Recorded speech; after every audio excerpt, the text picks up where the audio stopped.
মধ্যগতি। পার্বত্য অঞ্চল পার হয়ে নদী যখন সমভূমির উপর দিয়ে প্রবাহিত হয় তখন এর প্রবাহকে মধ্যগতি বলে। তাহলে মধ্যগতি কাকে বলে একটা সংজ্ঞা দিয়ে দিয়েছে এখানে। বলেছে পার্বত্য অঞ্চল পার হয়ে নদী যখন সমভূমির উপর দিয়ে প্রবাহিত হয়, সমভূমি মানে সমান ভূমির উপর দিয়ে যখন নদী প্রবাহিত হয় তখন এদেরকে প্রবাহ মধ্যগতি বলে। মধ্যগতিতে নদীর বিস্তার ঊর্ধ্বগতি অবস্থার তুলনায় অনেক বেশি হয়। তাহলে মধ্যগতিতে নদীর বিস্তার ঊর্ধ্বগতির অবস্থার তুলনায় অনেক বেশি হয়, কিন্তু গভীর ঊর্ধ্বগতি অবস্থার তুলনায় অনেক কমে যায়। মধ্যগতি অবস্থায় নদীর সঞ্চয় কাজ শুরু হয়। তাহলে কোন গতির অবস্থায় নদীর কাজ শুরু হয়? মধ্যগতির অবস্থায়। তাহলে কোন গতির অবস্থায় নদীর সঞ্চয় কাজ শুরু হয়? মধ্যগতির অবস্থায়। মধ্যগতিতে নদীর দুই দিকের নিম্নভূমি পলি দ্বারা ভরাট হয়ে প্রায় সমতল ভূমিতে পরিণত হয়। একে প্লাবন সমভূমি বলে। তাহলে প্লাবন সমভূমি কাকে বলে? অবশ্যই তোমাদের এটা জানতে হবে। মধ্যগতিতে নদীর দুদিকে নিম্নভূমি পলি দ্বারা ভরাট হয় প্রায় সমতল ভূমিতে পরিণত হয়। এদেরকে প্লাবন সমভূমি বলে। তাহলে প্লাবন সমভূমি কাকে বলে? একটা আমরা প্রশ্ন পাচ্ছি। আর একটা হচ্ছে মধ্যগতিতে নদীর দুদিকে নিম্নভূমি পলি দ্বারা ভরাট হয়ে যে সমভূমি তৈরি হয় তাকে কি বলে? প্লাবন সমভূমি বলে। দুটো কোশ্চেন। বাংলাদেশে অধিকাংশ স্থানই এক বিচ্ছিন্ন প্লাবন সমভূমি। গ নাম্বার নিম্ন গতি। তো নিম্ন গতি বিষয়টা আমরা একটু দেখি। নিম্ন গতি, নদীর জীবন চক্রের শেষ পর্যায় হলো নিম্ন গতি। নদীর জীবন চক্রের শেষ পর্যায়ের নাম কি? নিম্ন গতি। একটা প্রশ্ন, নদীর জীবন চক্রের শেষ পর্যায় কোনটি? নিম্ন গতি। এই অবস্থার স্রোত একেবারে কমে যায়। নিম্ন নিম্নক্ষর বন্ধ ও পার্শ্ব ক্ষয় হয় অল্প পরিমাণে। নদী উপত্যকা খুব চওড়া ও অগভীর হয়। স্রোতের বেগ কমে যাওয়ায় পানিবাহিত বালুকণা কাদা নদীগর্ভে মোহনার সঞ্চিত হয়। নদী দ্বারা সৃষ্ট সমভূমি ক্রিয়েট ল্যান্ডফর্মা বাই রিভার। নদী দুইভাবে ভূমিরূপের সৃষ্টি করে। এখানে একটা কোশ্চেন, নদী দুইভাবে ভূমিরূপের সৃষ্টি করে। তাহলে নদী কয়ভাবে ভূমিরূপের সৃষ্টি করে? দুইভাবে। তাহলে নদী কয়ভাবে ভূমিরূপের সৃষ্টি করে? দুইভাবে। একটি হলো এর ক্ষয় কার্য, অপরটি হলো এর সঞ্চয় কার্য। যে দুটি আছে সেই দুটির ভিতরে একটি হচ্ছে ক্ষয় কার্য করে এবং অপরটি হচ্ছে সঞ্চয় কার্য করে। একটা ক্ষয় মানে ধুয়ে মুছে নিয়ে চলে যায়, আর একটা সঞ্চয় মানে জমা হয়। নিম্নে নদীর ক্ষয়জাত ও সঞ্চয়জাত ভূমিরূপ বর্ণনা করা হলো। নদীর ক্ষয়জাত ভূমিরূপ। তো লেখাগুলো আনক্লিয়ার হওয়ার কারণ হচ্ছে পিডিএফ ফাইলটা এরকমই। আর বর্তমানে যে বইটা দিয়েছে সেটার পিডিএফ ফাইল ইচ্ছে নর্মাল, এই জন্য আমরা এই পিডিএফ ফাইলটাই পড়ছি। Land forms from river erosion. V আকৃতির উপত্যকা, তাহলে V shaped valley. V shaped valley, V আকৃতি উপত্যকাটা কেমন? এই যে উপত্যকা ভি আকৃতি, ভি এর মতো দেখতে, ইংরেজি অক্ষর ভি এর মতো দেখতে, এই জন্য বলা হয় ভি আকৃতির উপত্যকা।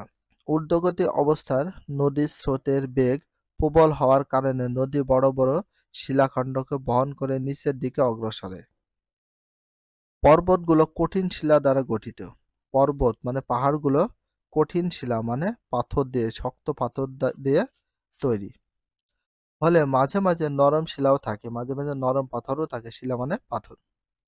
নদী খাতে পার্শ্ব অপেক্ষা নিম্ন দিকের শিলা বেশি কোমল বলে পার্শ্বক্ষয় অপেক্ষা নিম্ন অক্ষর বেশি হয়। নিম্ন দিকের শিলা বেশি কোমল, কোমল মানে নরম বলে পার্শ্ব অপেক্ষা মানে পার্শ্বক্ষয় মানে পাশেতে ক্ষয় অপেক্ষা নিম্ন ক্ষয়ের বেশি হয়, মানে নিচের ক্ষয় বেশি হয়। এভাবে ক্রমশ ক্ষয়ের ফলে নদী উপত্যকা অনেকটা ইংরেজি ভি আকৃতি হয়। অনেকটা ইংরেজি আকৃতি কি অক্ষরের মতো হয়? ভি আকৃতির মতো হয়। তাই একে ভি আকৃতি উপত্যকা বলে। তাহলে ভি আকৃতি উপত্যকা হওয়ার কারণ হচ্ছে পার্শ্বক্ষয়ের চেয়ে নিম্নক্ষয় বেশি হয়, কারণ কোমল বা নরম হয়, এই জন্য ভি আকৃতির মতো উপত্যকা তৈরি হয়ে যায়। গিরিখাত ক্যানিয়ন। তাহলে দেখো জর্জ অ্যান্ড ক্যানিয়ন।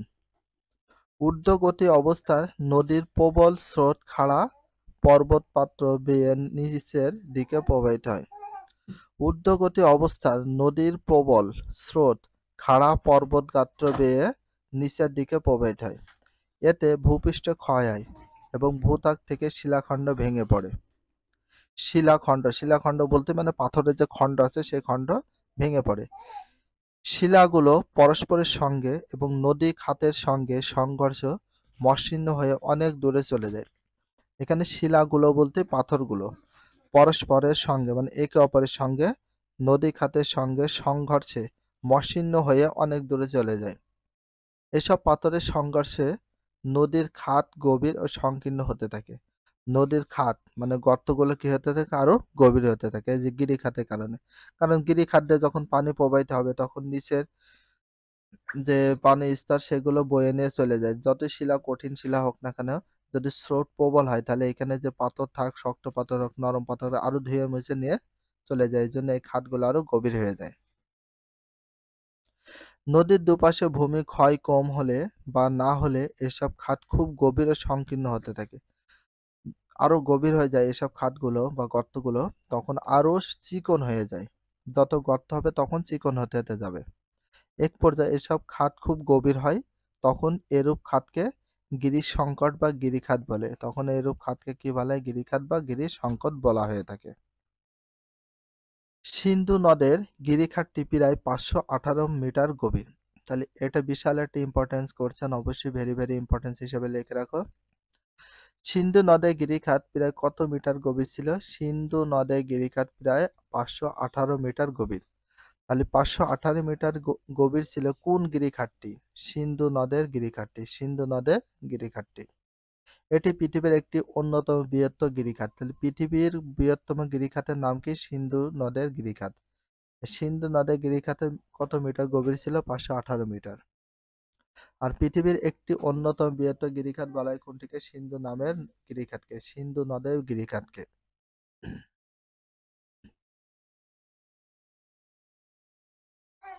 নদী যখন শুষ্ক অঞ্চল দিয়ে প্রবাহিত হয় এবং সেখানে যদি কোমল শিলার স্তর থাকে, নদী যখন শুষ্ক অঞ্চল দিয়ে প্রবাহিত হয়, শুষ্ক মানে শুকনা অবস্থা দিয়ে যখন প্রবাহিত হয় নদী, এবং সেখানে যদি কোমল শিলার স্তর থাকে, কোমল মানে নরম পাথর যদি থাকে স্তর, তাহলে গিরিখাতগুলো অত্যন্ত সংকীর্ণ গভীর হয়। এই গিরিখাতকে ক্যানিয়ন বলে। তাহলে সংকীর্ণ গভীর হলে সেই গিরিখাতকে কি গিরিখাত বলে? ক্যানিয়ন গিরিখাত বলে।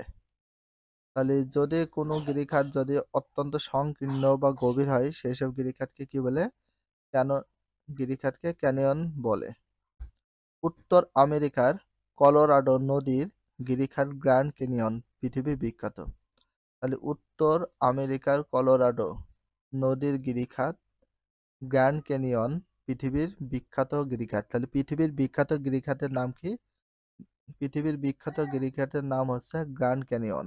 Grand canyon. পৃথিবীর বিখ্যাত গিরিখাতের নাম কি? Grand canyon. এটা ভেরি ভেরি ইম্পর্টেন্স হিসেবে দেখে রাখো। যেগুলো বেস্ট অফ ইম্পর্টেন্স সেগুলো ভেরি ভেরি বলে দেবো, আর বাকিগুলো আন্ডারলাইন করে দেবো। আর অবশ্যই তোমাদেরকে অল টাইম বলে থাকি যে যেগুলো ইম্পর্টেন্ট কোয়েশ্চেন আছে অবশ্যই নোট ডাউন করা, আর বেস্ট অ্যান্ড ব্রিলিয়ান্ট স্টুডেন্টদের জন্য নোট ডাউন করাটা সবচেয়ে বেটার নয়, বেস্ট হয়। নদীর গিরিখাত। উত্তর আমেরিকার কলোরাডো নদীর গিরিখাত। উত্তর আমেরিকা, এটা রয়েছে কোথায়? উত্তর আমেরিকায়। কোন নদীর গিরিখাত? এটা হচ্ছে কলোরাডো নদীর গিরিখাত। তাহলে কলোরাডো নদীর গিরিখাত কোনটা? হচ্ছে গ্র্যান্ড ক্যানিয়ন। পৃথিবীর বিখ্যাত গিরিখাতের নাম কি? Grand canyon. আর পৃথিবীর বিখ্যাত গিরিখাত গ্র্যান্ড ক্যানিয়ন কোন নদীর গিরিখাত ছিল? কলোরাডো নদী। কোন দেশে? উত্তর আমেরিকার। কোন দেশের? উত্তর আমেরিকার। আমরা 4-5টা কোশ্চেন হিসেবে পড়লাম। এটি 137 থেকে 157 মিটার বিস্তৃত। তাহলে এটি গ্র্যান্ড ক্যানিয়নের বিস্তৃত কত মিটার বিস্তৃত রয়েছে? 127 থেকে 137 থেকে 157 মিটার। প্রায় 2.4 কিলোমিটার গভীর। কত? 2.4 কিলোমিটার গভীর, অথবা 482 কিলোমিটার দীর্ঘ। 482 কিলোমিটার কি ছিল? দীর্ঘ ছিল, মানে লম্বা ছিল। জলপ্রপাত, ওয়াটারফল। ঊর্ধ্বগতি অবস্থায় নদীর পানি যদি পর্যায়ক্রমে কঠিন শিলা ও নরম শিলার উপর দিয়ে প্রবাহিত হয় তাহলে কোমল শিলাস্তরটিকে বেশি পরিমাণে ক্ষয় করে ফেলে। এর ফলে নরম শিলাস্তরের তুলনায় কঠিন শিলাস্তর অনেক উপরে অবস্থান করে। তার মানে শিলাস্তর বলতে পাথরকে বোঝানো হয়, আর পাথরগুলো কোমল বলতে নরম, খুবই পাতলা বোঝায়, এবং পানি খাড়াভাবে নিচের দিকে পড়তে থাকে। এরূপ পানির পতনকে জলপ্রপাত বলে। তাহলে পানি খাড়াভাবে উপর থেকে পড়তে থাকে বলে এর অবস্থান কোথায়? অনেক নিচুতে থাকে, এজন্য পানির পতনকে জলপ্রপাত বলে, ওয়াটারফল বলা হয় এটাকে। চিত্র 4.8টা রয়েছে, দেখো জলপ্রপাত উপর থেকে পানি পড়ার কারণে এখানে একটা গর্ত মতো হয়ে গেছে। নদীর সঞ্চয়জাত ভূমিরূপ। নদীর সঞ্চয়জাত ভূমিরূপগুলো কেমন? পলল কোণ বা পলল পাখা। পলল কোণ বা পলল পাখা। অ্যালুভিয়াল কোণ অ্যান্ড অ্যালুভিয়াল ফ্যান। পার্বত্য কোনো অঞ্চল থেকে হঠাৎ করে কোনো নদী যখন সমভূমিতে পতিত হয়, তখন শিলাচূর্ণ, পলিমাটি প্রভৃতি পাহাড়ের পাদদেশে সমভূমি সঞ্চিত হয়, ত্রিকোণ ও হাত পাখার ন্যায় ভূখণ্ডের সৃষ্টি হয়। এ কারণে এরূপ পলল ভূমিকে পলল কোণ বা পলল পাখা বলে। যেসব অঞ্চলে মাটি অধিক পানি শোষণ করতে পারে, সেসব অঞ্চলে পানি শোষণের ফলে শিলা চূর্ণ অধিক দূরত্ব যেতে পারে না, এবং সেসব অঞ্চলে সঞ্চয় প্রশস্ত না হয়ে কোন আকৃতি হয়। একে পলল কোণও বলে। তাহলে পলল কোণ কাকে বলে, এখান থেকে আমরা এটা পড়তে পারি। পানি বেশি শোষণ করে না বলে শিলাচূর্ণ বিস্তৃত হয়ে হাত পাখার ন্যায় ভূখণ্ডের, মানে পলল কোণ আর পলল শাখা। পলল কোণ, এই কোণের মতো আবিষ্কার হয়েছে। পলল শাখাটা হচ্ছে কি, পলল শাখায় যেখানে পাথর বা মাটি গুলো দিয়ে আরো গর্ত হয়ে গেছে, উপর থেকে যদি পানি পড়ে অবশ্যই আরো বেশি গর্ত হয়ে যাবে। তাহলে সৃষ্টি হয়, এরূপ পলল ভূমিকে পলল পাখা বলে। তাহলে এরূপ পলল ভূমিকে কি বলা হয়? পলল পাখা বলা হয়। হিমালয়ের পাদদেশে গঙ্গার বিভিন্ন উপনদীর গতিপথে এরূপ ভূখণ্ডকে দেখতে পাওয়া যায়। তো ভিডিওটা এখানে শেষ করছি। ভিডিওটা কেমন লাগলে কমেন্ট করো, ভালো লাগলে লাইক করো, চ্যানেলে সাবস্ক্রাইব করে, পেজ হলে ফলো করো। If you love this video please subscribe my channel, like, comment, share, hit the bell icon for getting next video. So everyone take care, say love you, আল্লাহ হাফেজ, bye by.